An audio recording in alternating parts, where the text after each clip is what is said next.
I'm Lieutenant Colonel Sandra Johnson, 40 years old, and I built my career from quiet work no one ever saw but everyone depended on. For years, I supported family who never understood the weight of what I carried.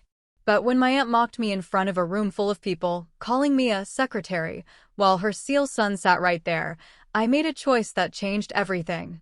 Have you ever been dismissed or humiliated by someone you'd gone out of your way to protect?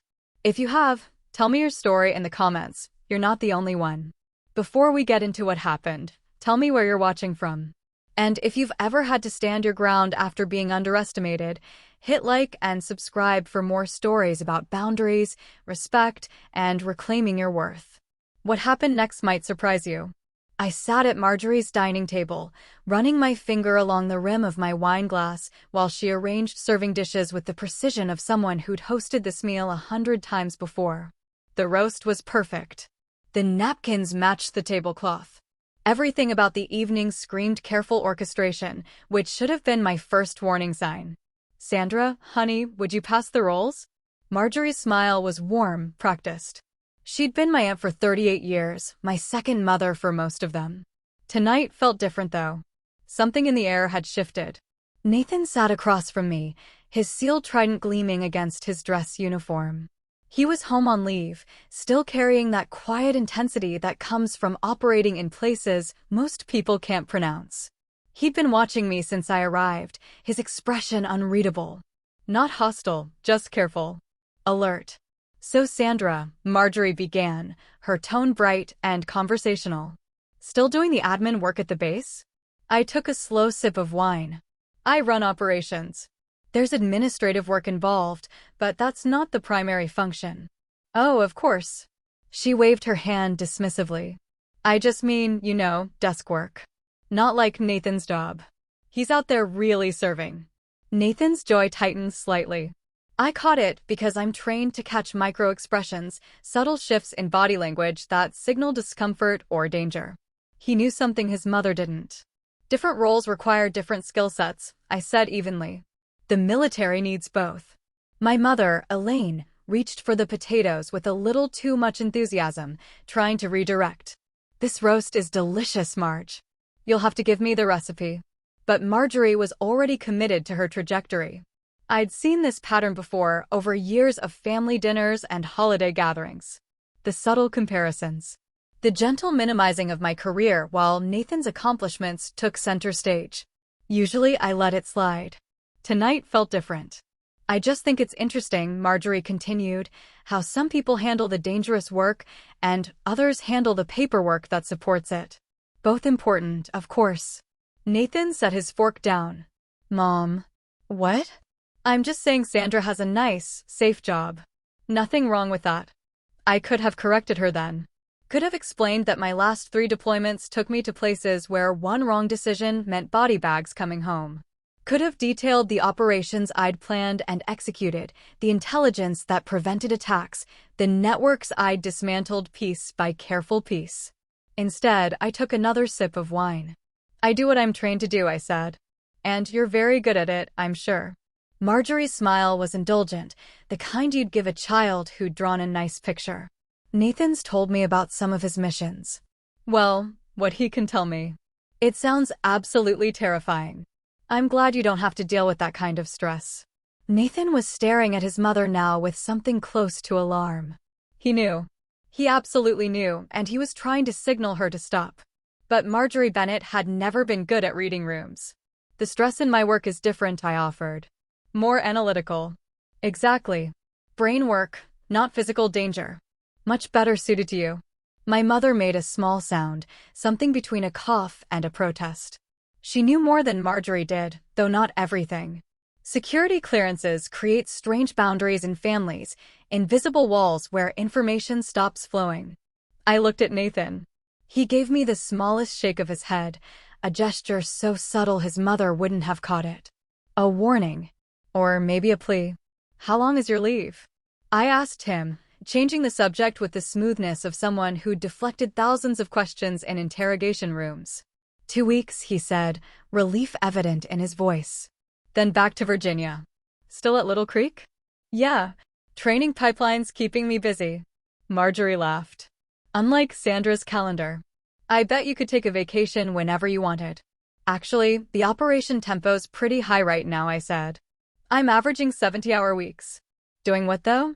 Marjorie leaned forward. I mean, really, what do you do all day?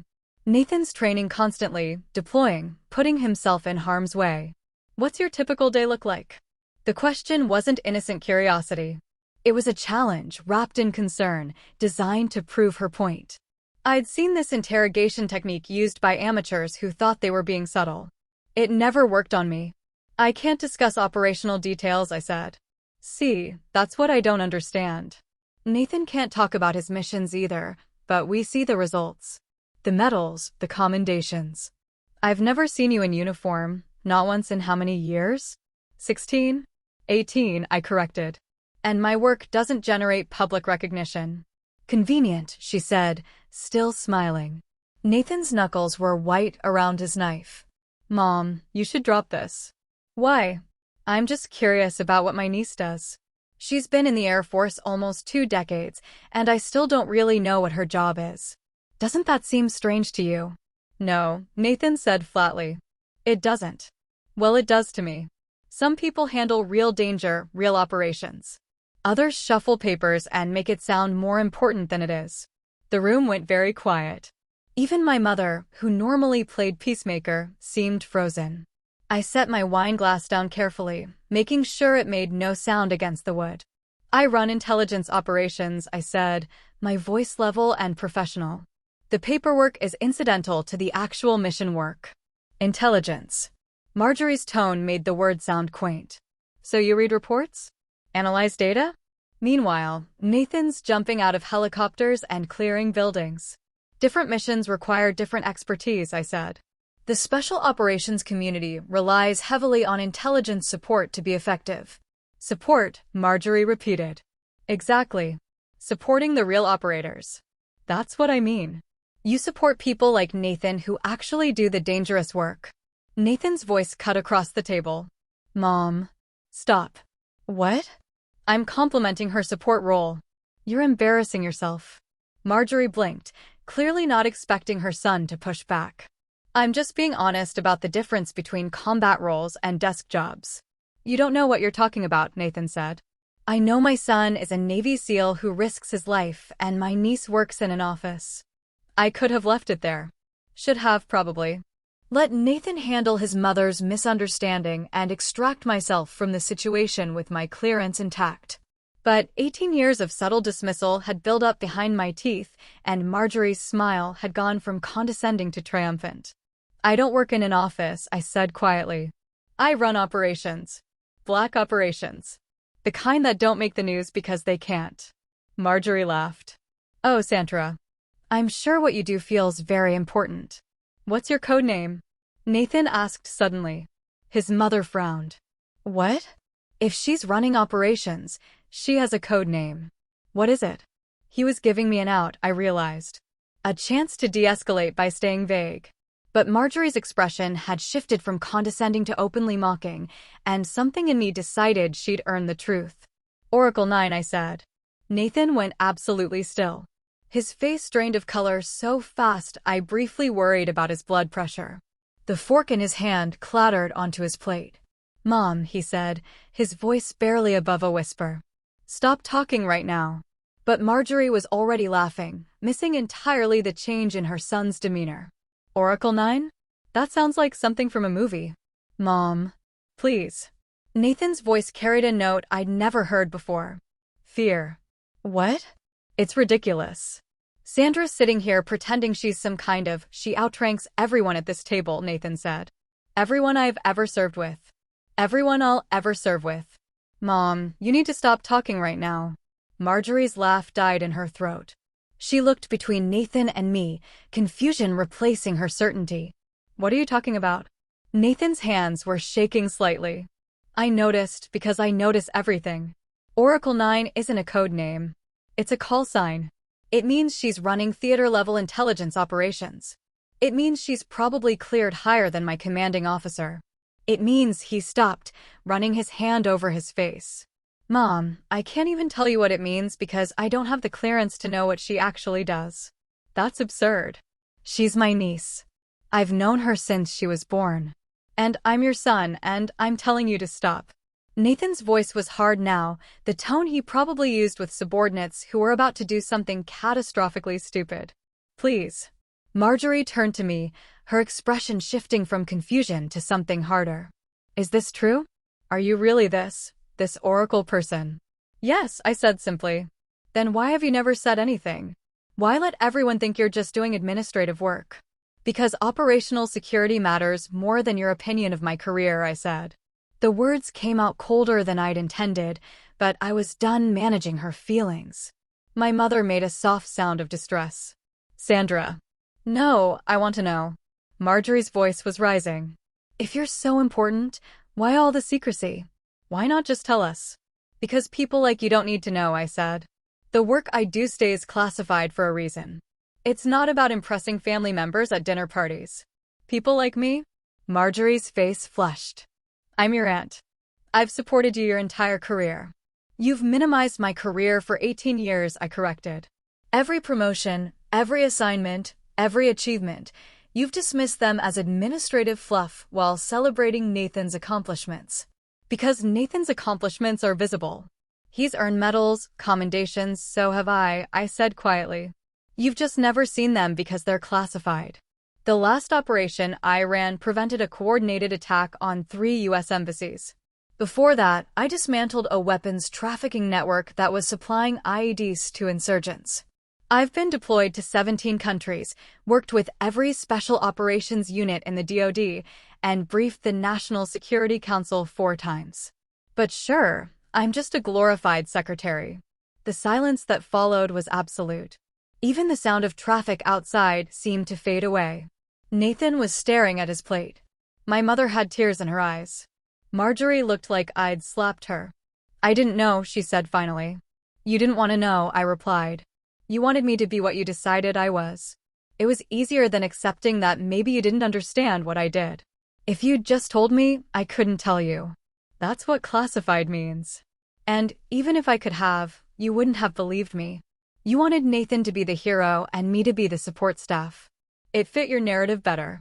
Marjorie stood up abruptly, her chair scraping against the floor. I think you should leave.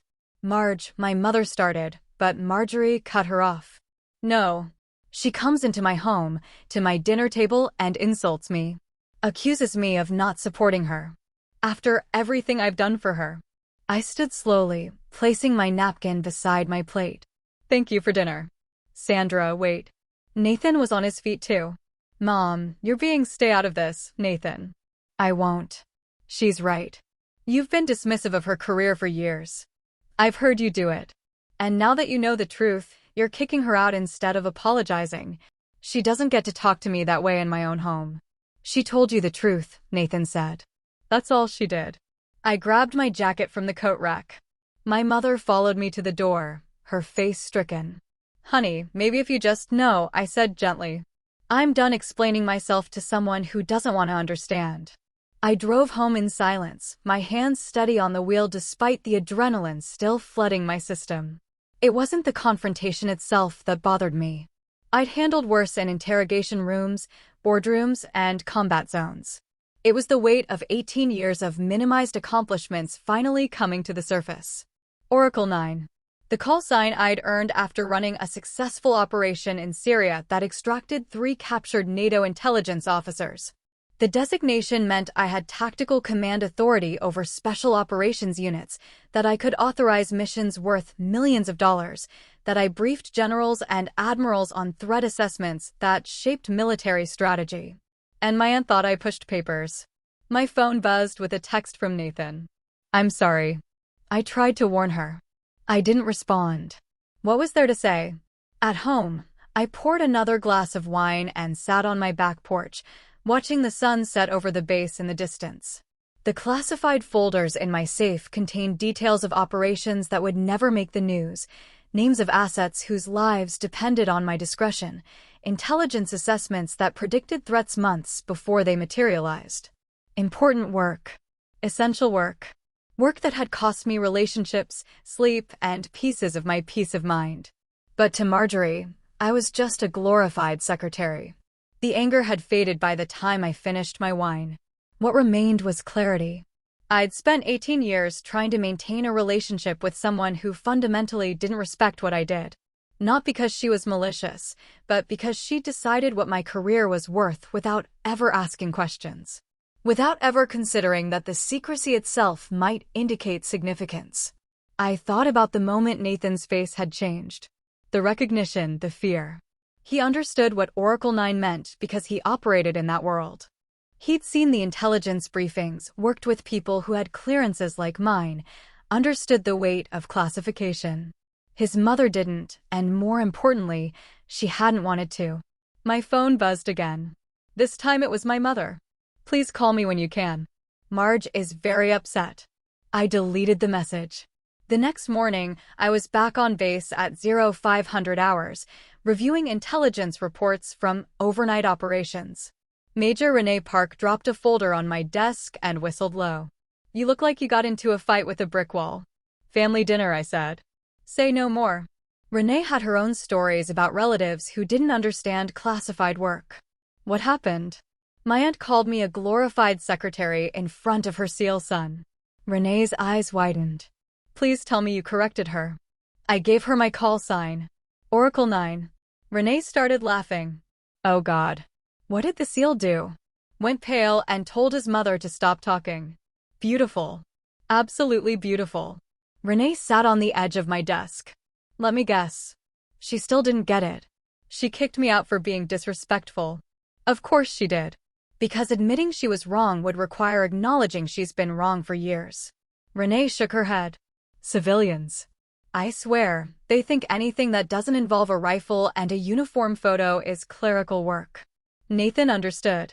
He would. Anyone with a clearance above secret understands that the people running intelligence operations are usually scarier than the trigger pullers. No offense to trigger pullers. None taken on their behalf, I said dryly. Colonel Soto appeared in my doorway, his expression serious. Johnson. Brief in 10 minutes. We've got movement on that network in Kabul. Yes, sir. I grabbed my folders and stood. Renee watched me go, calling after me. For what it's worth, I'd take you over a SEAL any day. You're scarier. The brief took 3 hours. We'd identified a new cell operating out of Kabul, funneling money to extremist groups across the region. My analysis had tracked their financial movements through 6 countries, identified their leadership structure, and mapped their communication networks. By the time I finished presenting, Colonel Soto had authorized a joint operation with CIA to dismantle them. Excellent work, Johnson, he said. When can you have the op plan ready? 48 hours, sir. Make it 36. We need to move before they shift locations again. This was my world. Clean analysis, decisive action, tangible results. No one here questioned my competence or reduced my work to administrative tasks. They knew what I was capable of because they'd seen the results. The operations that succeeded, the threats that never materialized, the intelligence that saved lives. I worked through lunch, through dinner, through the evening until my eyes burned from staring at screens. By 2200 hours, I had the operational framework drafted. Another 12 hours would give me the detailed plan Colonel Soto needed. My phone buzzed. Another message from my mother. Please talk to Marge. She's hurt. I set the phone face down and went back to work. The next morning brought more messages. My mother, asking me to call. Marjorie herself, saying we needed to talk. Even a cousin I hadn't heard from in years, telling me I'd been too harsh. I responded to none of them. Instead, I finished the operational plan, presented it to Colonel Soto, and got approval to move forward. The operation would launch in 72 hours. 3 teams, 2 countries, coordinated strikes to take down a network that had been operating with impunity for 18 months. You make this look easy, Renee said, reading through my plan. This is brilliant work, Sandra. It's what I'm trained to do. Yeah, but you're exceptionally good at it. You know that, right? I did know. I'd spent 18 years becoming exceptional at it. 18 years of deployments and briefings and operations that required precision, discretion, and expertise. 18 years that my aunt had reduced to paperwork and administrative tasks. Nathan called that evening. I almost didn't answer, but curiosity won out. Sandra, please don't hang up. I'm listening. Mom wants to apologize. Does she actually want to apologize, or does she want me to pretend nothing happened? Silence on the other end. Then, probably the second one if I'm honest. Then no. I figured. Look, I need you to know I've tried explaining to her what Oracle 9 means. She's not getting it. Or she doesn't want to get it. I know. I'm sorry. I should have shut her down years ago when she started making those comments about your career. It's not your responsibility to manage your mother's opinions. Maybe not, but your family. You deserved better. The word family stuck with me after we hung up. What did family mean when it only flowed one direction? When support was conditional on your achievements fitting someone else's narrative? When respect had to be earned through public validation rather than private trust? I'd spent 18 years trying to maintain that connection, accepting the minimization because I valued the relationship. Or I thought I valued it. Maybe what I'd really valued was the idea of it. The aunt who'd been like a second mother, who'd celebrated my childhood achievements, who'd made me feel seen and supported. That person didn't exist anymore if she ever really had. The messages continued over the next week. Marjorie's went from hurt to indignant to guilt-tripping. After everything I've done for you, I didn't raise you to be so cold. Families should be able to forgive each other. I read them with the same clinical detachment I applied to intelligence reports. Manipulative phrasing, deflection of responsibility, appeal to obligation. None of it addressed the actual issue, which was 18 years of disrespect crystallized into one humiliating dinner. My mother called, her voice tired. Honey, I know you're hurt. But Marge is family. So am I said. And she spent 18 years telling me my career didn't matter. She didn't understand what you do. You said it yourself, it's classified. She didn't try to understand. That's the difference.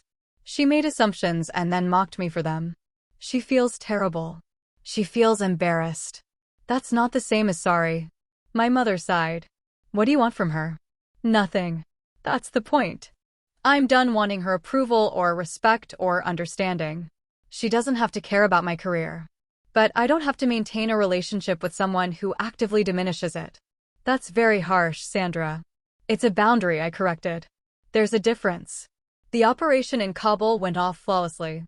3 simultaneous raids, 14 arrests, financial networks frozen across 6 countries. The kind of success that would never make the news because acknowledging it would compromise sources and methods. Colonel Soto called it some of the best intelligence work he'd seen in 20 years. You're up for Lieutenant Colonel next board, he said. With work like this, you'll make it easily. Oh, 5. Lieutenant Colonel. Another promotion Marjorie would dismiss as administrative if she ever heard about it. Another achievement that would go uncelebrated in my family because it couldn't be explained. I thought about that as I drove home that night. How much of my career had existed in shadows, not just from enemies, but from the people who were supposed to know me best. How many operations I'd run, how many threats I'd neutralized, how many lives I'd saved, all invisible to the people who thought they knew what I did. It didn't make the work less meaningful. If anything, the secrecy was part of what made it matter. Intelligence work succeeded because it stayed invisible. Because the threats we stopped never materialized, because the networks we dismantled fell apart quietly, because the operations we ran left no trace. But it did make family relationships complicated. Renee invited me for drinks that Friday. We sat at a quiet bar off base, the kind where half the patrons had security clearances and nobody asked questions about work. My sister asked me what I do last week, Renee said. I told her I analyzed data. She said that sounds boring. What do you actually do? Last month? Tracked a cyber intrusion back to a state-sponsored hacking group, identified their methods, and helped FBI shut down their access to DoD networks. Renee took a sip of her beer. But yeah, totally boring data analysis. My aunt called me a glorified secretary. I heard. Stories made the rounds. You're kind of a legend now. I groaned. Great. No, seriously. You gave her Oracle 9 and her seal sun went white. That's beautiful. Pure poetry. It was petty. It was honest. There's a difference. Renee leaned back. You know what I think? I think we apologize too much for doing important work. Like, we're supposed to be humble about the fact that we're good at our jobs. That we've earned our clearances and our ranks and our responsibilities. Your aunt wanted you to be small. You showed her you weren't. That's not petty. That's just truth. She kicked me out of her house. Because the truth made her uncomfortable. That's on her, not you. I thought about that. About how much energy I'd spent over 18 years making other people comfortable with my career. Downplaying achievements, staying vague about deployments, accepting minimization because explaining felt impossible. How much of myself I'd compressed to fit into Marjorie's narrative of who I was supposed to be. I'm not going back, I said. To her house. To pretending I'm less than I am. To accepting dismissal because it's easier than demanding respect. Renee raised her glass. About damn time. The weeks passed. Marjorie's messages grew less frequent, then stopped entirely. My mother occasionally mentioned her, testing whether I'd softened. I hadn't. Nathan checked in regularly, updating me on his training cycles, never pressuring me to reconcile with his mother. She's struggling with it, he said during one call. The cognitive dissonance. She built this whole narrative about your career, and now it's collapsed. She doesn't know how to process it. That's not my problem to solve. I know. I'm just saying, she's dealing with it. Good. 3 months after the dinner, I got promoted to lieutenant colonel. The ceremony was small, attended by my immediate chain of command and a few close colleagues. My mother came. Nathan flew in on leave. Marjorie wasn't invited. Colonel Soto pinned the silver oak leaf on my uniform himself. You've earned this 10 times over, Johnson. One of the finest intelligence officers I've had the privilege of commanding. The reception afterward was brief. My mother hugged me tightly, tears in her eyes. I'm so proud of you, honey. Thanks, Mom. Marge wanted to come. I didn't invite her. I know. But she wanted me to tell you she's proud too. I looked at my mother, this woman who'd always tried to keep peace, to smooth over conflicts, to maintain family connections no matter the cost. Is she proud of what I've actually done, or proud of the rank because it sounds impressive? My mother opened her mouth, then closed it. She didn't have an answer. Nathan found me later, 2 beers in hand. Congratulations, Lieutenant Colonel. Thanks. How long are you home? Another week. Then back to the teams. Training or deployment? Can't say. He grinned. But you probably already know. I probably did. Oracle 9 had access to operational schedules across the special operations community. But I wouldn't confirm it. Hope it goes well. Mom's been asking about you. I'm sure she has. She wants to fix this. Does she understand what this is? Nathan took a long drink of his beer. Honestly? I don't think so. I think she understands she was wrong about your career. But I don't think she gets why that matters so much. Why it's not just about one bad dinner. Because it was 18 years of bad dinners. 18 years of being made to feel like my service didn't count. Like I was playing dress up while you were doing real work. I never thought that. I know. But your mother did. And she made sure I knew it. We stood in comfortable silence for a while. Nathan had always been good at silence. The kind of person who understood that not everything needed words. You know what the funny thing is? I said eventually. I didn't need her approval. I knew my work mattered. But I wanted her to see it. I wanted her to understand that what I did was important. Not more important than what you do, just important in its own way. She should have seen it. Yeah, she should have. Work continued. New operations, new threats, new challenges. I ran briefings for visiting generals, coordinated with CIA on joint operations, mentored junior intelligence officers, and continued doing the work that never made headlines. My team dismantled a weapons trafficking network operating out of Eastern Europe. We identified and neutralized a cyber threat targeting military communications. We provided intelligence that prevented 3 separate attacks on U.S. personnel overseas. Important work. Essential work. Work that would never earn public recognition because its success depended on staying invisible. Marjorie sent a letter 6 months after my promotion. Not a text, not an email, an actual letter, handwritten on cream-colored stationery. Dear Sandra, I know I hurt you. I've been thinking about that dinner for months, and I understand now that I was dismissive of your career. I didn't mean to be. I simply didn't understand what you did, and I made assumptions that were unfair. I'm proud of you. I always have been. I hope someday you can forgive me. Love, Aunt Marge. I read it 3 times, looking for the actual apology hidden somewhere in the careful phrasing. It wasn't there. Just acknowledgement of hurt, explanation of ignorance, and a request for forgiveness. No accountability. No recognition of the pattern of behavior.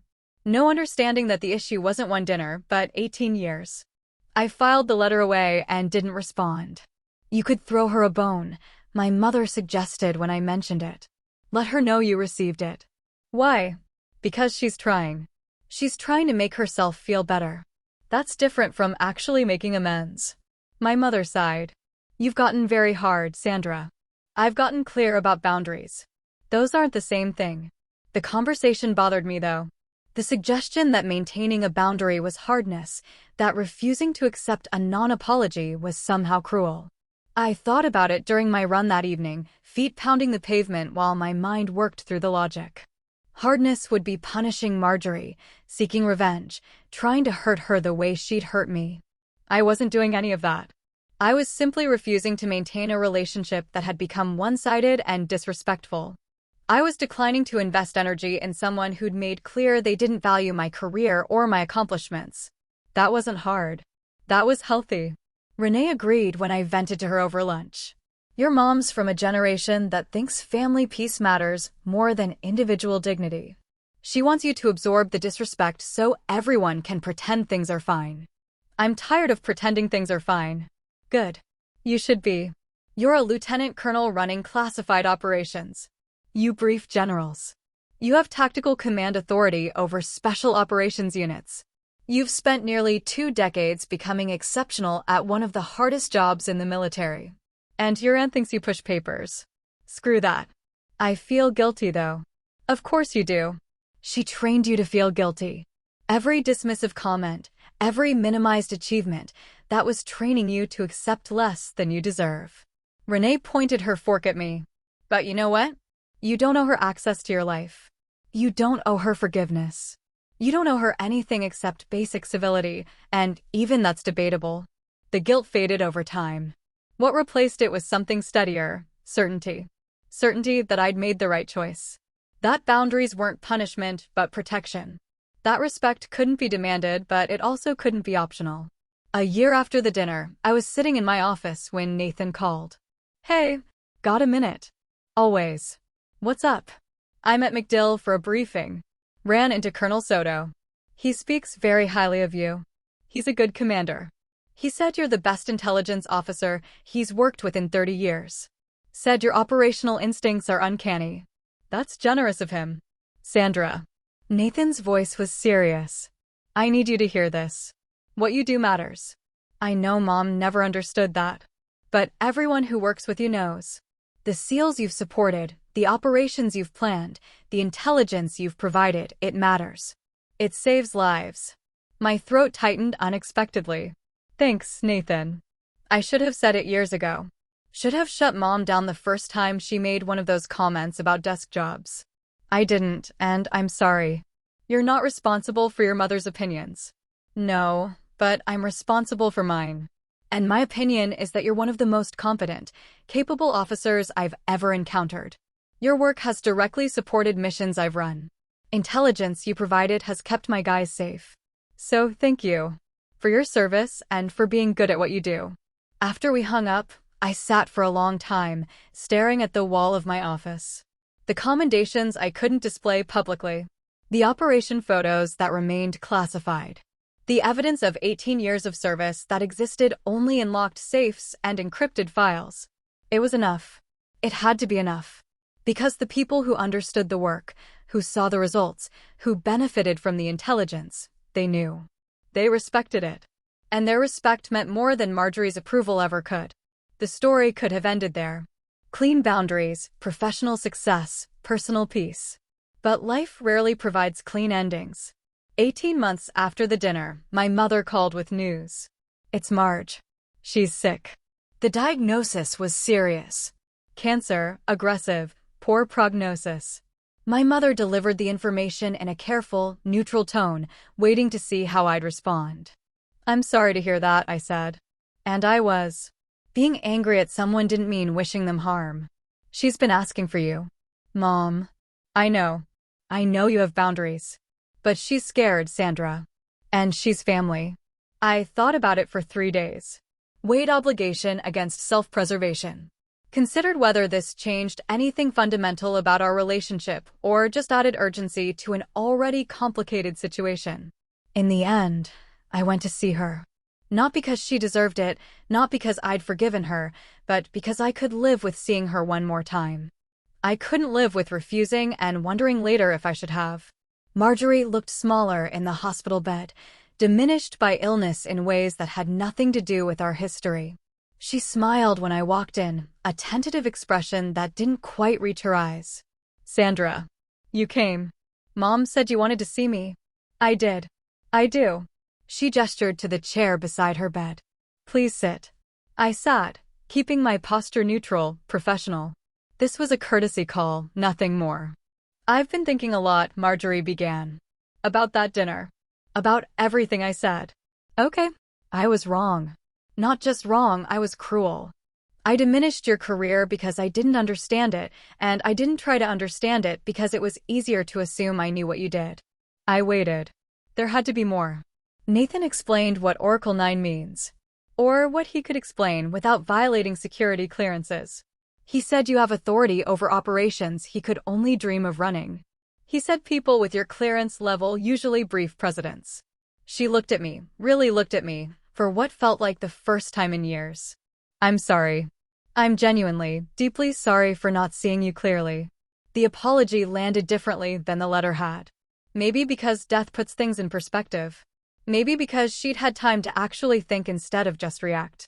Maybe because Nathan had spent a year and a half patiently explaining things she should have tried to understand decades ago. "Thank you," I said. "Can you forgive me?" I considered the question honestly. "I can accept your apology. Forgiveness is more complicated." "Fair enough." She smiled sadly. "I don't deserve easy forgiveness." We talked for an hour. Not about her illness, not about the past, about the present. About my recent promotion to full colonel, which had happened 3 months earlier. About Nathan's upcoming retirement from the teams. About the grandchildren she wished she'd see grow up. When I left, I felt lighter. Not reconciled, not restored to our old relationship, but lighter. The anger had burned out months before, replaced by something like acceptance. She'd been wrong. She'd apologized. I'd set boundaries.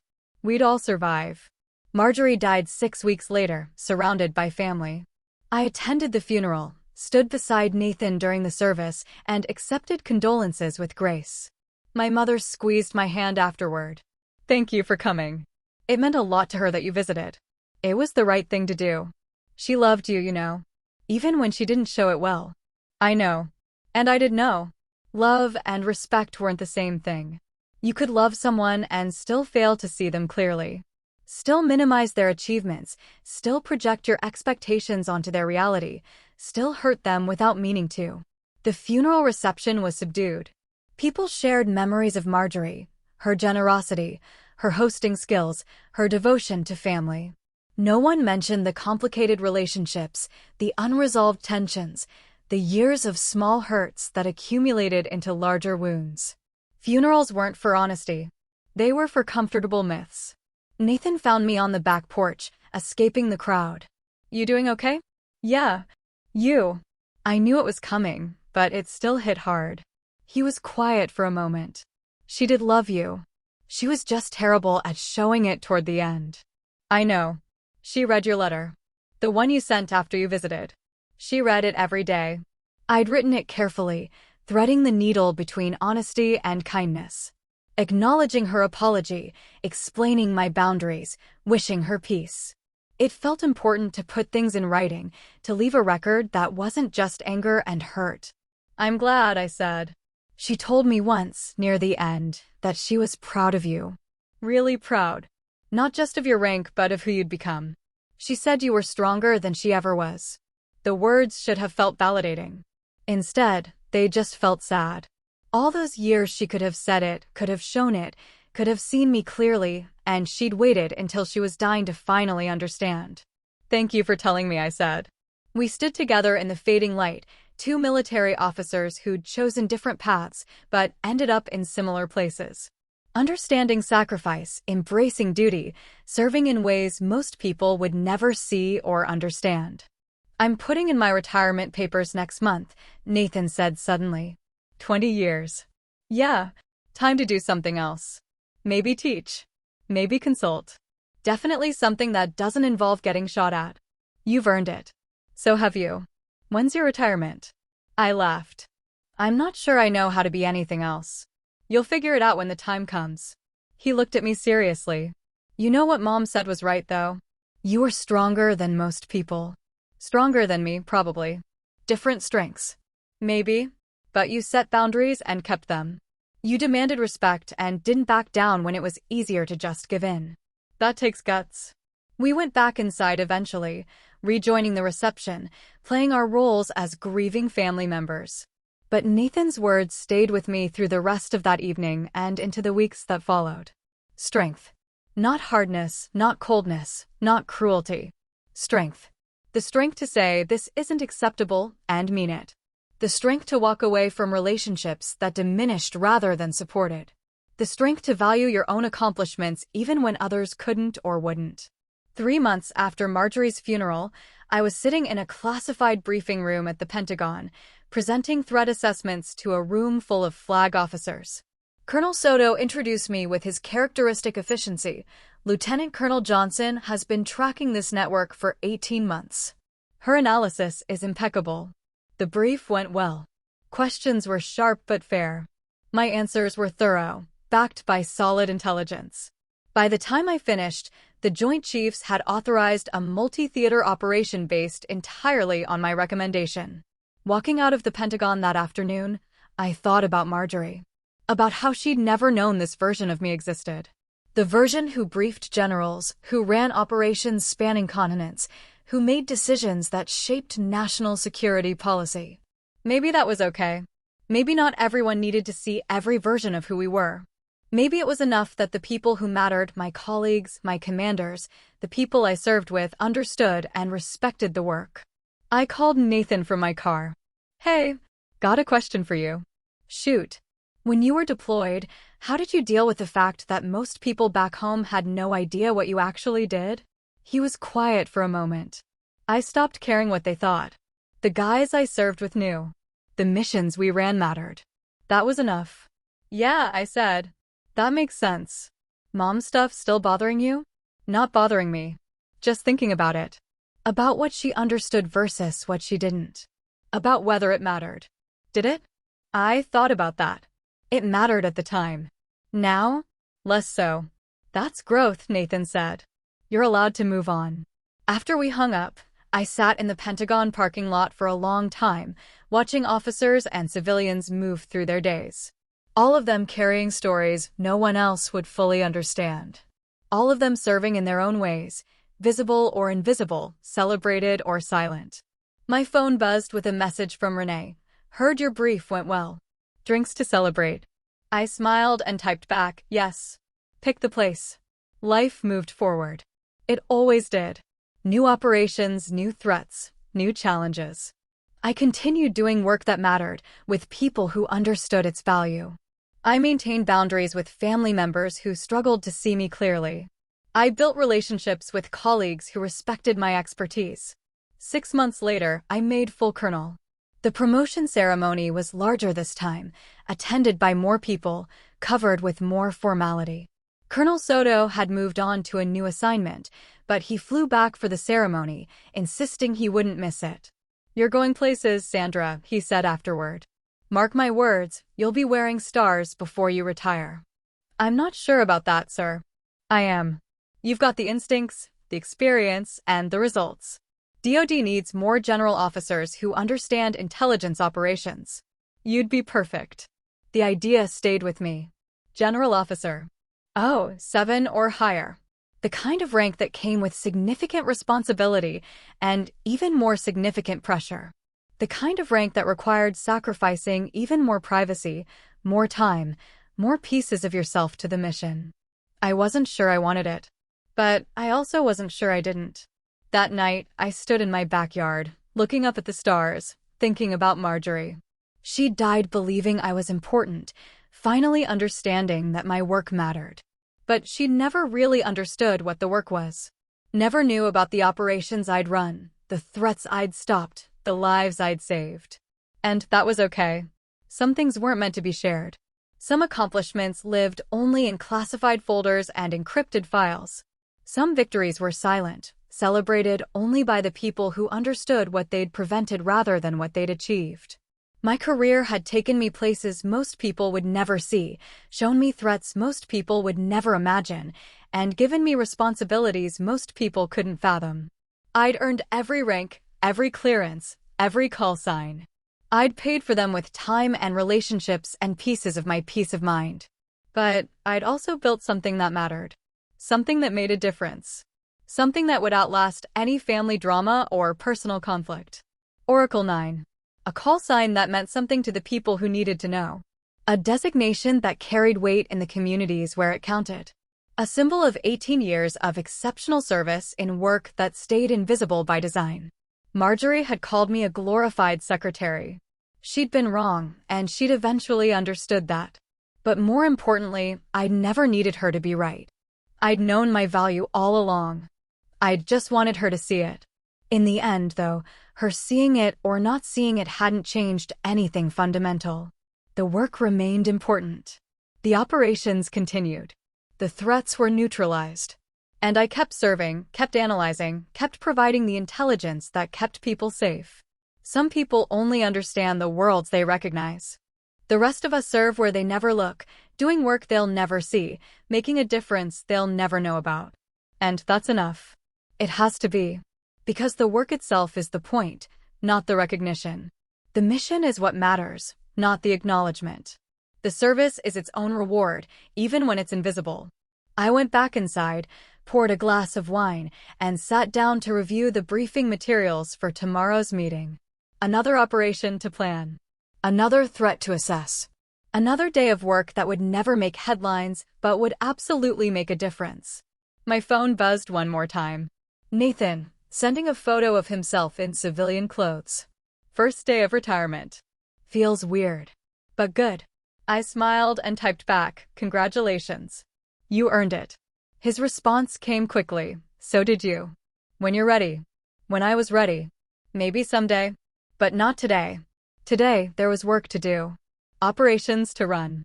Intelligence to analyze. Threats to neutralize. Today, I was Oracle 9, and that was exactly where I needed to be. 15 years later, I stood in the mirror adjusting my dress uniform, running my fingers over the single star on each shoulder. Brigadier General Sandra Johnson. 07.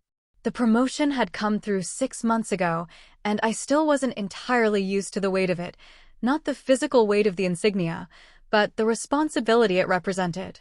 Colonel Soto had been right. I'd made general officer. It had taken another decade of operations, briefings, deployments, and careful navigation of Pentagon politics, but here I was. The first woman to hold this particular position in Air Force intelligence, running strategic operations across 3 theaters. My phone buzzed. Nathan, checking in like he did every few weeks since his retirement. Big day. You ready? Today was the ceremony. Not my promotion ceremony, that had happened months ago in a small, classified event attended only by people with appropriate clearances.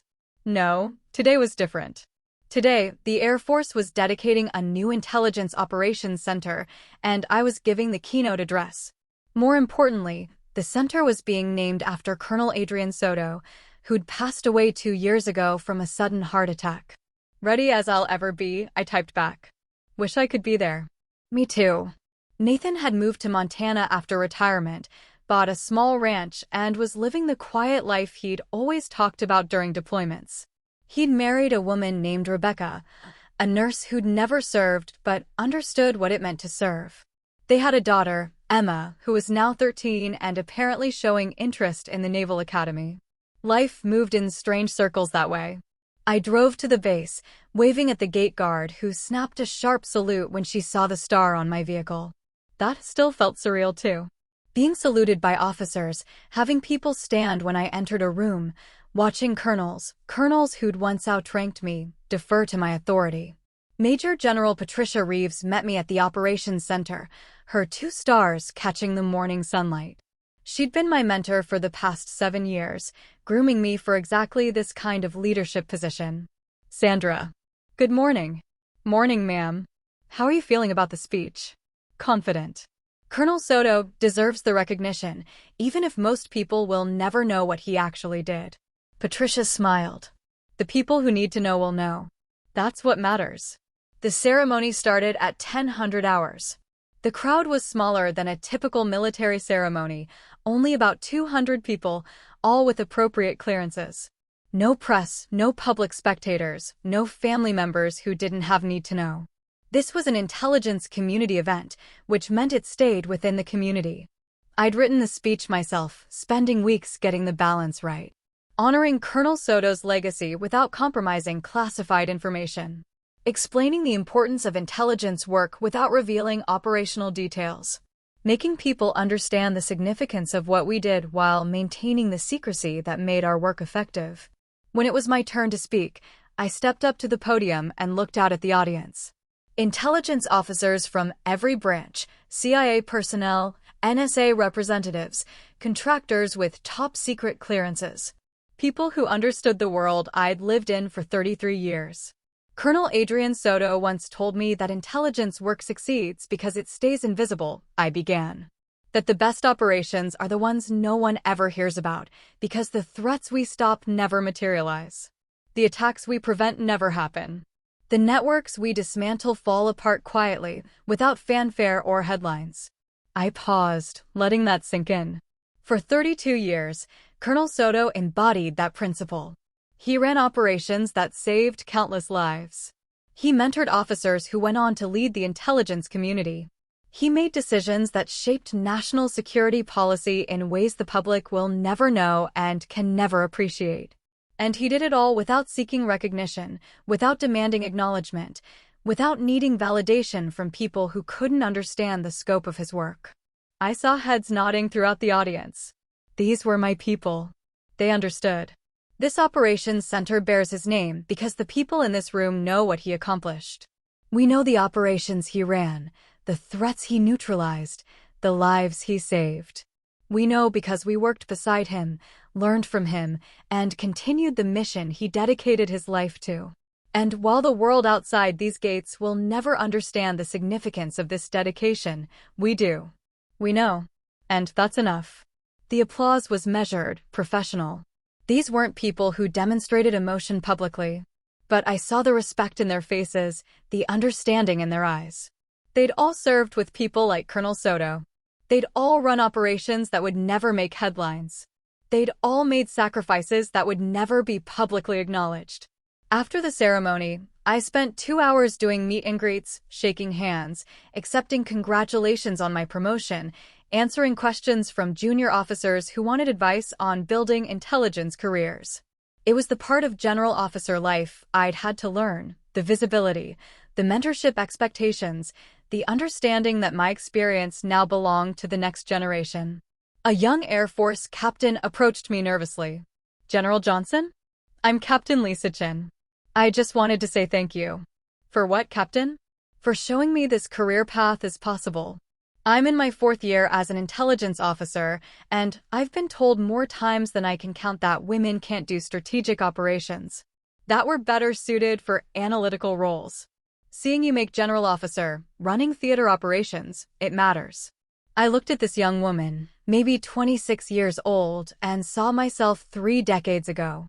Confident but uncertain, capable but constantly questioned, determined to prove herself in a field that didn't always welcome women in leadership. Who told you that? I asked. My previous commander. He's not in my chain anymore, but he made it very clear that he thought women lacked the decisiveness for operational command. And what do you think? I think he was wrong. I think I can do this job as well as any man. Then prove it. Not to him, not to me, not to anyone else. Prove it to yourself. Run good operations. Make sound decisions. Build expertise that's undeniable. And when people question your capabilities, let your results speak for themselves. She smiled, standing a little straighter. Yes, ma'am. Thank you, ma'am. Watching her walk away, I thought about all the times I'd faced similar doubts. Not from Marjorie. She'd barely understood enough about my career to question my fitness for it, but from colleagues, commanders, and counterparts who'd assumed my gender meant I couldn't handle high-pressure operations. I'd spent 33 years proving them wrong, one operation at a time. The reception afterward was held in the new operations center's main briefing room, a space that would soon be filled with classified displays and operational planning materials. Right now, it was just empty walls and a few tables with refreshments. Patricia found me again, this time with a man I didn't immediately recognize. He was wearing civilian clothes, but carried himself like military. Sandra, this is James Mitchell. He worked with Colonel Soto 20 years ago when you were still a major. Recognition clicked. The Yemen operation. You were CIA. James smiled. Good memory. I heard you made general. Congratulations. Thank you. Adrian spoke highly of you. Said you had the best operational instincts he'd ever seen. I see he was right. We talked for a few minutes about Colonel Soto, sharing stories that would never leave this room. Operations in Yemen, Syria, Afghanistan, Iraq. Intelligence work that had prevented attacks, disrupted networks, and saved lives. Work that had cost all of us pieces of ourselves, sleep, relationships, certainty about the world. He'd be proud of you, James said before leaving. He always said you'd make general officer. Said you understood that intelligence work isn't about being the smartest person in the room. It's about asking the right questions and trusting your team to find the answers. After the reception, I drove to a small cemetery outside the city. Colonel Soto was buried there, in a plot with a simple headstone that listed his rank, his years of service, and nothing else. No mention of the operations he'd run, the threats he'd stopped, the lives he'd saved. Just a name, rank, and dates. I stood in front of his grave for a long time, thinking about mentorship and legacy. About how he'd taken me seriously as a young lieutenant colonel when others had dismissed me. How he'd pushed me to develop my operational instincts, trusted me with increasingly complex operations, and advocated for my promotion even when it meant losing his best intelligence officer to a new assignment. They named the operations center after you, I said quietly. You'd hate the attention, but it's done. And Captain Chin just told me you're the reason she joined Air Force Intelligence. Something you said during a recruiting event 7 years ago. So your influence outlasted you, just like you always said good intelligence work should. The wind picked up, rustling through the trees around the cemetery. I'd never been religious, never believed in signs or messages from beyond. But standing there, I felt at peace with the choices I'd made, the career I'd built, the boundaries I'd maintained. Marjorie had been dead for 15 years. The anger I'd felt toward her had faded long ago, replaced by something like understanding.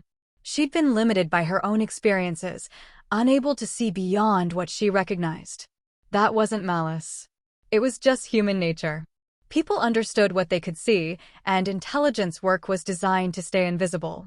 My mother had passed away 5 years ago, peacefully in her sleep. We'd reconciled after Marjorie's death, though our relationship had never quite returned to its earlier warmth. Some boundaries, once established, became permanent features of the landscape. Nathan was one of the few family members I'd stayed close with. He understood the military life in ways civilians couldn't. Understood the sacrifices, the secrets, the cost of service. Our quarterly phone calls were easy, comfortable, filled with the kind of shorthand that came from shared experience. I got back in my car and drove to my office at the Pentagon. Even as a general officer, I still spent most of my time analyzing threats, planning operations, and briefing senior leadership. The rank had changed, but the work remained fundamentally the same, trying to see threats before they materialized, trying to prevent attacks before they happened, trying to keep people safe in ways they'd never know about. My assistant, a sharp lieutenant colonel named David Park, met me at my office door. General. You have 3 messages from CENTCOM, one from NSA, and the DNI's office called about tomorrow's briefing. Thanks, David. Give me 30 minutes, then we'll start with CENTCOM. I sat at my desk, looking at the photos on the wall. Me with Colonel Soto at my lieutenant colonel promotion. Me with Patricia Reeves at a classified ceremony in Germany. Me with Nathan at his retirement party. A career documented in images that showed uniforms and ranks, but revealed nothing about the actual work. There was one new photo, added just last month. Me shaking hands with the president in the Oval Office after briefing him on a successful operation in North Africa. An operation that had taken 18 months of planning, involved coordination with 5 allied intelligence services, and prevented what would have been a catastrophic attack on European targets. The president had thanked me personally, told me the nation owed me a debt that could never be publicly acknowledged. I'd responded with the same words I'd used 1,000 times before, just doing my job, sir. Because that's what it was. My job. The work I'd chosen 33 years ago when I'd commissioned as a second lieutenant, young and idealistic and certain I could make a difference. The work I'd committed to through promotions and deployments, through operations that succeeded and ones that failed, through relationships that ended and boundaries that hardened. David knocked on my door exactly 30 minutes later. General? CENTCOM is on the secure line. I picked up the phone and dove back into the work. An emerging threat in the Middle East. New intelligence from signals intercepts. Questions about operational capabilities and timeline feasibility. The kind of conversation I'd been having for 3 decades, just with more authority and responsibility behind my answers now. The day stretched long. Briefings, phone calls, secure video conferences with commanders across 3 time zones. I approved 2 operations, redirected resources on a 3rd, and shut down a 4th that had too many variables and not enough intelligence support. The work of a general officer, making decisions that affected hundreds of people, millions of dollars, and potentially thousands of lives. By 1800 hours, I was exhausted. David appeared in my doorway with a knowing look. General, you've been here since 0700. Everything else can wait until tomorrow. There's still the DNI briefing to prep, which you could do in your sleep at this point. Go home. That's an order from your assistant. I smiled. You can't order a general officer. Watch me. Go home, ma'am. I drove to my house in Arlington, a small 2-bedroom place I'd bought 5 years ago when the Pentagon assignment became permanent. It was quiet, clean, and exactly what I needed after long days of high-pressure decisions. I poured a glass of wine and sat on my back porch, watching the sun set over the city. My phone buzzed with a text from Nathan. Em wants to know what it's like being a general. I told her to ask you directly. Her number is 406-555-0147. Fair warning, she doesn't understand the concept of operational security yet. I laughed and saved Emma's number. Maybe I'd call her this weekend, try to explain what general officer life was like in terms a 13-year-old could understand. Though honestly, I wasn't sure I could explain it in terms I fully understood myself. The weight of responsibility. The constant awareness that decisions I made could mean life or death for people I'd never meet. The isolation that came with senior leadership, fewer peers, fewer people who understood the pressure, fewer opportunities to just be Sandra instead of General Johnson. But also the satisfaction. Knowing the work mattered. Seeing operations succeed because of good intelligence. Mentoring younger officers and watching them grow into capable leaders.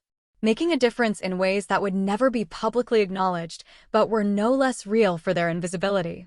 My phone rang. Patricia Reeves. Sandra. Sorry to bother you after hours. You're not bothering me, ma'am. What's up? I got the briefing materials for tomorrow's DNI meeting. Your threat assessment on the Eastern European networks is excellent. Best analysis I've seen in years. Thank you, ma'am. I'm serious. You've got a gift for seeing patterns others miss. It's why I pushed so hard for your promotion. The intelligence community needs more general officers who actually understand intelligence operations, not just administration. After we hung up, I thought about that. Understanding intelligence operations. That had been the core of my entire career, not just analyzing data, but understanding how pieces fit together, how threats evolved, how operations needed to adapt to changing circumstances. It was the same skill I'd tried to explain to Marjorie 15 years ago, when she dismissed my career as paperwork and administrative tasks. The same expertise Nathan had recognized immediately when I'd said Oracle 9. The same capability that had earned me promotion after promotion, clearance after clearance, responsibility after responsibility. I'd built a career on being good at something most people would never understand. On developing expertise in a field that stayed invisible by design. On making decisions that mattered deeply but would never be publicly celebrated. And I'd built it despite family members who couldn't see it, colleagues who doubted me, and a culture that sometimes struggled to accept women in strategic leadership roles. I'd built it through competence, determination, and a willingness to set boundaries with people who didn't respect the work. Marjorie would have been shocked to see me now. A general officer, running theater-level operations, briefing the president. The niece she'd called a glorified secretary had become one of the most senior intelligence officers in the United States military. But more than that, I'd become someone who understood her own worth. Someone who didn't need external validation to know her work mattered. Someone who'd learned that respect couldn't be demanded, but also couldn't be optional in relationships that mattered. I'd learned that lesson the hard way, at a dinner table 15 years ago when I'd finally drawn a line. When I'd refused to accept dismissal and diminishment. When I'd chosen dignity over family peace. It had been the right choice. I knew that now with certainty. The years since had proven it. I'd flourished professionally, grown personally, and built relationships with people who saw me clearly and valued what I brought to their lives. Nathan. Patricia. Colonel Soto before he died.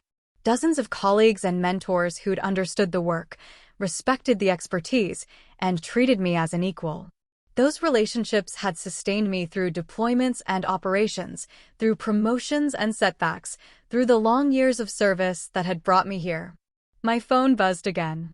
This time it was an email from Captain Chin, thanking me for the advice and asking if I'd be willing to mentor her through the next phase of her career.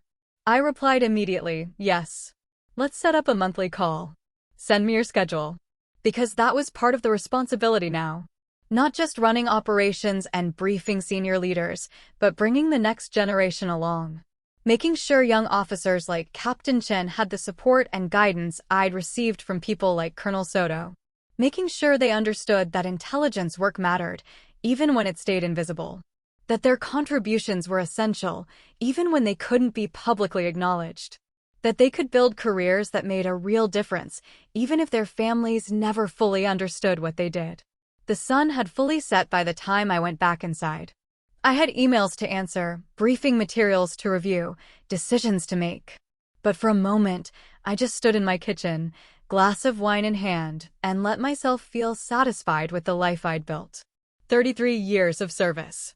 18 years since that dinner with Marjorie. 15 years since her death. And here I was, Brigadier General Sandra Johnson, still running operations, still making a difference, still serving in ways most people would never see or understand. Some people only understand the worlds they recognize. The rest of us serve where they never look, doing work they'll never see, making a difference they'll never know about. I'd made peace with that years ago. Had learned to find meaning in the work itself, rather than external recognition. Had built a life around service that mattered more than acknowledgement. And standing in my kitchen, uniform jacket draped over a chair, star still gleaming on the shoulder, I knew I'd made the right choices. Every boundary I'd set, every operation I'd run, every promotion I'd earned, it had all led here. To a career that mattered. To work that made a difference. To a life lived on my own terms, with dignity intact and respect earned. Marjorie had called me a glorified secretary. She'd been wrong. But more importantly, her being wrong hadn't changed anything fundamental about who I was or what I'd accomplished. I was Oracle 9. I was Brigadier General Sandra Johnson. I was a woman who'd spent 33 years serving her country in ways most people would never understand. And that was more than enough. It was everything. Tomorrow I'd brief the DNI, make decisions that affected operations across 3 theaters, and continue doing the work that had defined my adult life.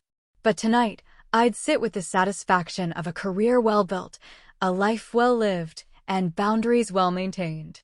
I raised my wine glass in a silent toast. To Colonel Soto, who'd believed in me. To Nathan, who'd understood. To Captain Chen and all the young officers following behind. To everyone who'd served in the shadows, doing work that mattered without needing recognition. And to myself, for having the strength to demand respect, the courage to set boundaries, and the commitment to build a career that made a real difference. 33 years. Hundreds of operations. Countless threats prevented. And one fundamental truth that had sustained me through it all: the work itself is the point, not the recognition. The mission is what matters, not the acknowledgement. The service is its own reward, even when it's invisible. Especially when it's invisible. I finished my wine, turned off the lights, and went to bed. Tomorrow would bring new threats, new operations, new decisions. But tonight, I slept soundly, secure in the knowledge that I'd earned every star on my shoulder and every ounce of respect that came with them. The rest was just noise. And I'd learned long ago to filter out noise and focus on signal. It's what made me good at my job. It's what made me who I was. General Sandra Johnson. Oracle 9. A woman who understood her worth and refused to accept anything less than the respect she'd earned. That was legacy enough. So that's how one dinner conversation rewrote the entire dynamic of my family. Sometimes all it takes is one moment of clarity to realize you've been giving too much to people who give nothing back. If you were in my place, what would you have done? Have you ever had someone underestimate you until the truth finally came out? And did you keep them in your life afterward or walk away? Let me know in the comments. If you want more true stories about standing up for yourself, hit like, subscribe, and turn on notifications. Your story matters, and you're not alone.